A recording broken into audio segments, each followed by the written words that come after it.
വ്യക്തിയും ഇത് മനസ്സിലാക്കണം. പാപം പാപിയെ കാത്തിരിപ്പുണ്ട്. ആരുടെ പാപമാണ് പാപിയെ കാത്തിരിക്കുന്നത്?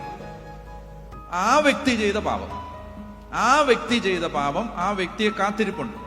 ആ വ്യക്തിയെ കാത്തിരിക്കുന്നത് എന്തിനാണ്? അതായത് പാപം ഒരവസരം നോക്കി കാത്തിരിക്കുകയാണ്. ഇപ്പൊ എന്റെ ജീവിതത്തിൽ ഞാൻ മറച്ചു പിടിച്ചിരിക്കുന്ന ഒരു പാപം ഉണ്ടെങ്കിൽ ആ പാപം ഒരവസരം നോക്കി കാത്തിരിക്കുകയാണ്. എന്തിനെന്നറിയാമോ? എന്നെ നശിപ്പിക്കാൻ ഈ പാപം എൻ്റെ അകത്ത് ഒരവസരം നോക്കി കാത്തിരിക്കുകയാണ്. അനുദപിക്കാതെ ഉള്ളിൽ ഇങ്ങനെ വെക്കുന്ന ഓരോ പാപവും ഇതിനൊരാവർത്തനം ഉണ്ടാവും. ഇത് ആവർത്തിക്കപ്പെടാതിരിക്കണമെങ്കിൽ അനുദപിക്കണം, തിരുത്തണം, കർത്താവിലേക്ക് മടങ്ങി വരണം. ആ ചെങ്ങല അവിടെ വെച്ച് മുറിയണം. അനന്തര തലമുറകളിലേക്ക് പാപത്തിന്റെ കങ്കാളവിഷം കടന്നു പോകാതിരിക്കാൻ നമ്മൾ അനുതാപത്തിന്റെ കുമ്പസാരക്കൂട്ടിൽ വെച്ച് പാപച്ചെങ്ങലകളുടെ കണ്ണികൾ എന്നേക്കുമായി മുറിക്കേണ്ടതുണ്ട്.